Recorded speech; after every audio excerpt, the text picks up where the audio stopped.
And so, the dukedom brought us, of course, the King's Stage. There were princes here, but who on earth would be race royalty on this, the pivotal day on the Skoda Tour of Luxembourg?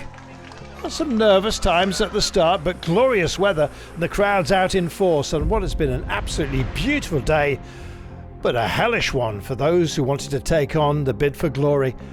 3 laps of a punishing circuit, destination ultimately the Vianden castle.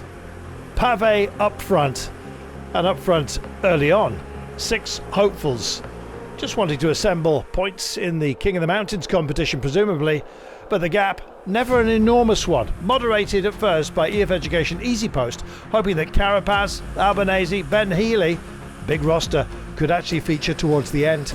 And then when we came onto the circuit, suddenly everyone realised just how tough this place can be. Healy had been a winner in the past, Hershey gone strongly, but what about today? Both of them here, along with others as well that could really make a noise, when indeed the rattling stopped and we got to the smooth section that would carry us, well, to heaven, or maybe hell. Didi was on site, and indeed so was the sight of many riders in technical trouble. Punctures aplenty, not a nice thing. And so it was we settled ourselves into a real grind. And it was a battle of attrition. Good riders were being thrown out the back. Stefan Bissiger, one of those that went first. Papon out of the break. Goodnitz found it too much. They would not be alone. A mighty test in this amazing race. Well, finally we were down to 4 up front, but honestly the peloton itself was also being shredded. An ever-diminishing group of hopefuls trying to take on this huge test at the end of the day. Doesn't matter how big a mountain is, it's how hard you ride into it. And some were prepared to do more work perhaps than others. Søren Kragh started on early, his duty to wind in this break, maybe have a dig for glory himself, and maybe Shelmos or Geoghegan Hart from Lidl Trek, possibly Thomas Squinch, good time trialist. Would he be minded to keep something back for the day after? They weren't preserving anything, least of all the horses, you might say, and this roller coaster went on. Slowly but surely we were getting nearer and nearer to the front. The chasing group would ultimately become the front group, and that is when the story would be told. The yellow jersey, our leader, Romain Grégoire, finding himself in trouble. Over 2 minutes down, Ben Healy decided that he would try and bridge over, but we were getting very selective in the run to the Vianden castle, an edifice that had been here since the year 275, can you believe it? In 1925 they decided that hydropower might well be the way forward, hence the dam. That's forward thinking. Meanwhile, going forward, having to. Ben Healy kicked on, but who was in his wake? A wake-up call for the overall leader of this race, and suddenly holes were opening up in the lifeboats of those who wanted to sail home today. The sunshine was glorious, the fans likewise, but one after the other riders were being found out, particularly from the break. That was thinning down, and then a very select group of superstars were assembling themselves in the chase. The peloton split. More than that, it absolutely fractured. Who would be there at the end? We just didn't know. Narvaez, Hershey, they were in a chase. Grégoire was going backwards, as we mentioned, and that gap was becoming a huge one. He was going to lose the leader's jersey. Healy himself also looked like he was struggling, peddling squares, some might say, but that was the nature of the day. A glorious part of the world, our playground.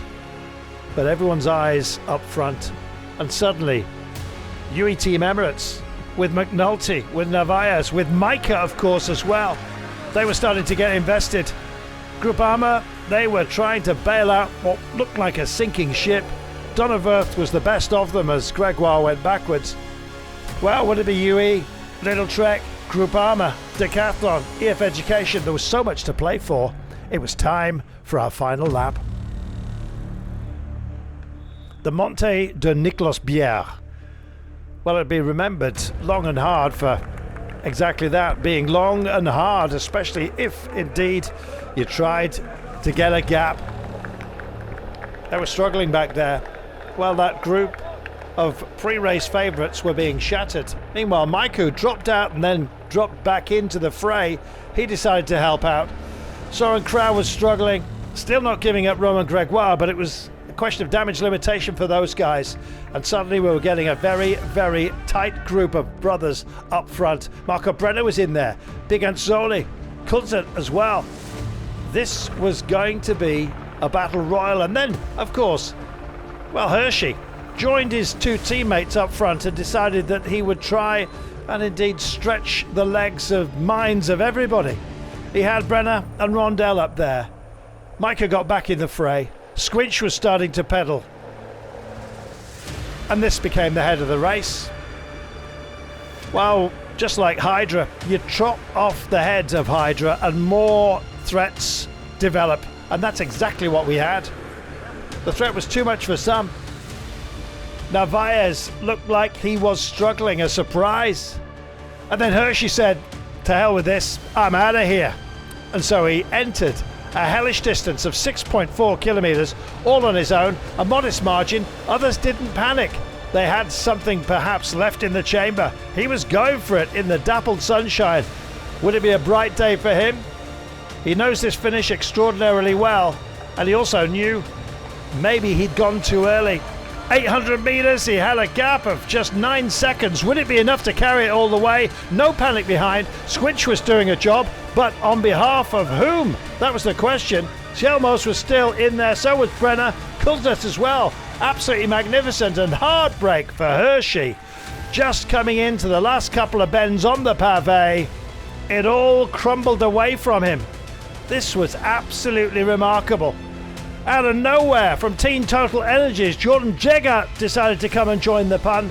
Matthias Selmos launched. Jegat was wrestling to try and get round those who were fading. Brandon McNulty looked like he was in trouble. Narvaez was still here, but Schelmos, could he, would he hold on into the last couple of corners? This was a proper wrestling match. And in the end, by the time we got to the line, the Little Trek man was able to hold off Jordan Jegat. What spirit! I mean, it was a difficult final, and Mark was really good. He was really strong, and it was difficult to catch him. Luckily, Brandon started his sprint early, and I could overtake in the last moment. Absolutely remarkable. Schelmos took it. Jegat disappointed. Brandon McNulty in third place ahead of Jonathan Narvaez. That spun out to some mighty moves overall, including, I'm afraid, a bad move for our leader, Gregoire. Down the order. But Schelmos, king of the hill, quite literally. 4 seconds clear of Jegat and 8 ahead of McNulty. With the time trial coming up, all three of those could well thrive.